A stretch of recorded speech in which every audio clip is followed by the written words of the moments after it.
Hello दोस्तों, मैं मीनाक्षी शर्मा आप सभी का स्वागत करती हूँ success study NTA UGC net में।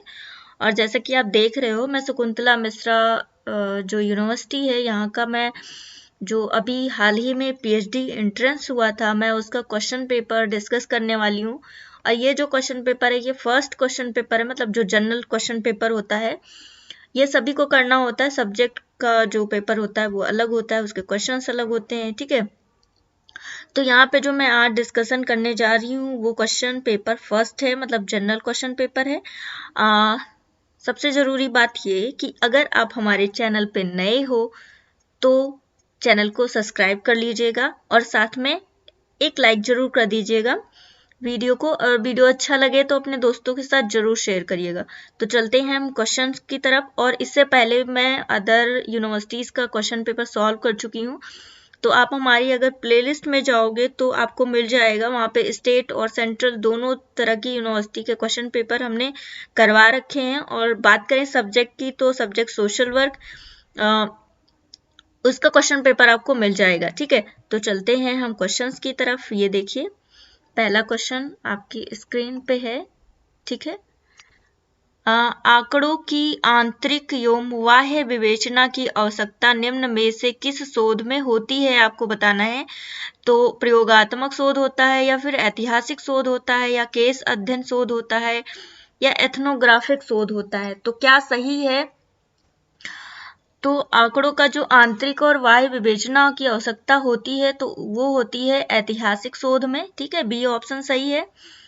निम्न में से किस शोध में चरों पर आंतरिक नियंत्रण की आवश्यकता होती है? वो ऐसा कौन सा शोध है जिसमें हम जो आंतरिक नियंत्रण होता है वो बहुत ज्यादा जरूरी होता है? तो वो क्या सर्वेक्षण शोध है, या प्रयोगात्मक है, या ऐतिहासिक है, या एक्स पोस्ट फैक्टो है, घटनोत्तर शोध है, क्या है? तो इसमें भी जो सही ऑप्शन है वो सी है, ऐतिहासिक शोध, ठीक है। निम्न में से कौन सार्थकता का सर्वोच्च स्तर है, आपको बताना है। तो जो सर्वोच्च स्तर होता है सार्थकता का, वो आप सभी को पता होगा, 0.005 होता है, ठीक है।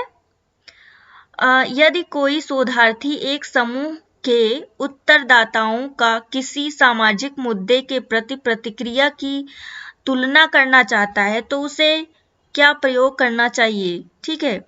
एफ अनुपात, कोहर्ट विश्लेषण, या काई स्क्वायर परीक्षण, या मीडियन परीक्षण, क्या करना चाहिए? तो ये भी इजी है, आपको पता होगा। तो काई वर्ग परीक्षण जो होता है ये आप कर सकते हो।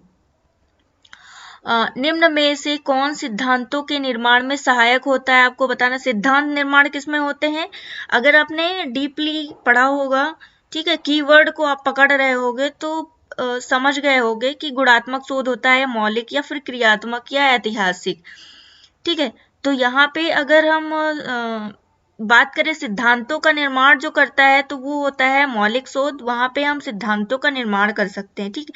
आप सिर्फ कीवर्ड पकड़िए बस, और कुछ नहीं। निम्न में से किस शोध में आंकड़ों के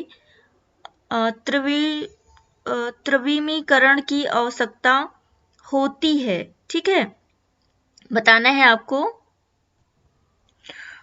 ये क्वेश्चन जो है, निम्न में से किस शोध में आंकड़ों के त्रिविमीकरण की आवश्यकता नहीं होती है, ये है, ठीक है, ये अधूरा रह गया है, आवश्यकता नहीं होती है बताना है। तो सर्वेक्षणात्मक शोध में, या प्रयोगात्मक शोध में, या गुणात्मक शोध में, या ऐतिहासिक शोध में, किसमें नहीं होती है, आपको बताना है। क्वेश्चन नंबर 6 का आंसर क्या होगा, ठीक है। तो ये जो आंसर इसका सही है वो ऑप्शन बी सही है। जो प्रयोगात्मक शोध होता है उसमें त्रिविमीकरण जो होता है उसमें कोई आवश्यकता इसकी नहीं होती है, ठीक है। निम्न में से कौन से भिन्न है, आपको बताना है। तो P10, D2, या Q1, या फिर R, ठीक।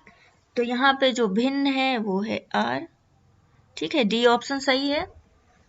निम्न में से किस प्रांतांक का जो विस्तार है वो सर्वाधिक होता है? सी प्रांतांक, जेड प्रांतांक, टी प्रांतांक, या फिर स्टेनाइन प्रांतांक। तो यहाँ पे जो किस प्रांतांक का विस्तार सर्वाधिक होता है, तो यहाँ पे जो सही है वो टी प्रांतांक सही है। यदि एक नए न्यायाधीश से आंकड़े एकत्रित किए गए हैं तब विषमता का मान क्या होगा आपको बताना है। ठीक है, तो क्वेश्चन नंबर 9 का ऑप्शन क्या सही होगा, तो बी ऑप्शन सही है, 0 होगा। ठीक है, निम्न में से किसका प्रयोग केंद्रीय प्रवृत्ति की माप का अनुमान लगाने हेतु किया जाता है। तो केंद्रीय प्रवृत्ति का मान हमें पता करने के लिए माप करेंगे तो क्या लगाएंगे, P14 लगाएंगे, Q1 लगाएंगे, P50 या फिर D3। तो यहाँ पे जो सही ऑप्शन है वो P50 है। ठीक है, सी ऑप्शन सही है। यदि कोई शोधकर्ता किसी चयनित शिक्षण संस्था के शिक्षण अधिगम प्रक्रिया का अध्ययन करना चाहता है तो उसे क्या प्रयोग करना चाहिए, प्रयोगात्मक उपागम या फिर केस अध्ययन उपागम, सर्वेक्षण या फिर ऐतिहासिक उपागम, क्या होना चाहिए ऑप्शन।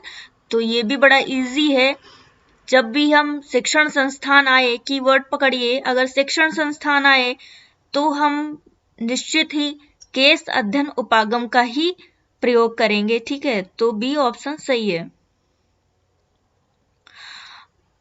यदि कोई छात्र प्लस 1.5 अंक जेड स्केल में प्राप्त करता है तो उसका टी स्केल पर प्राप्तांक कितना होगा आपको बताना है, 50, 65, 45 या फिर 70। तो यहाँ पे जो सही ऑप्शन है वो है बी 65।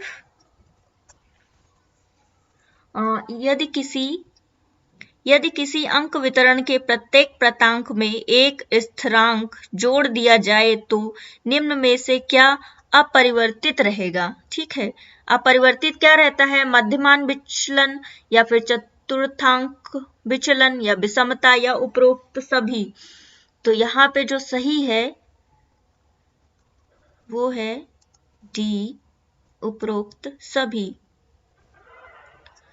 KR21 निम्न में से किससे संबंधित है आपको बताना है, परीक्षण की विश्वसनीयता से, परीक्षण की वैधता से, परीक्षण की वस्तुनिष्ठता से या फिर परीक्षण की उद्देश्यपरकता से।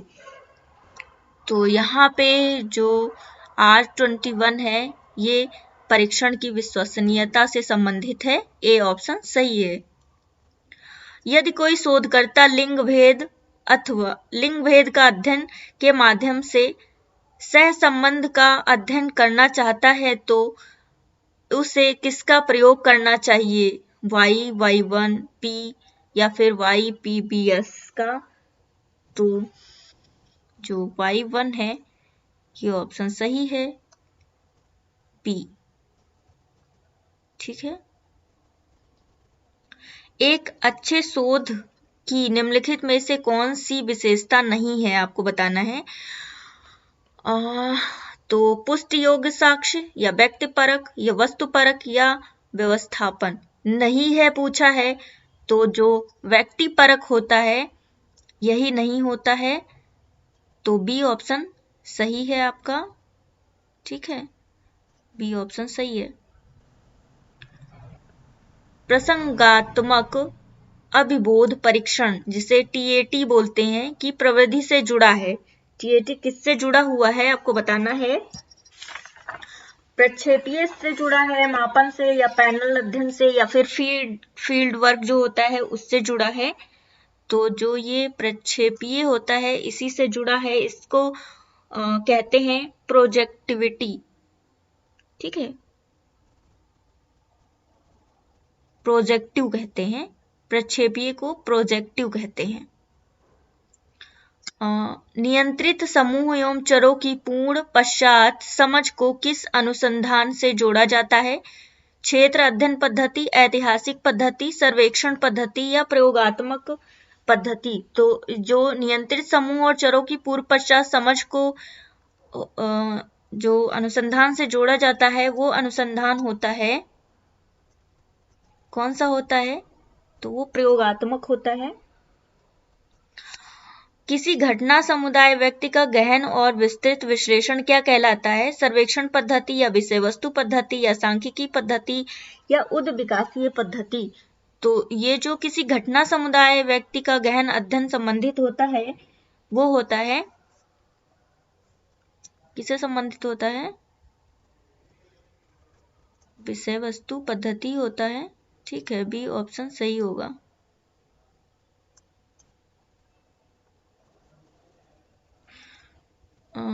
कौन सा प्रतिदर्श संभावना प्रतिदर्श, जिसको प्रोबेबिलिटी सैंपलिंग कहते हैं, के अंतर्गत नहीं आता है? आपको बताना है।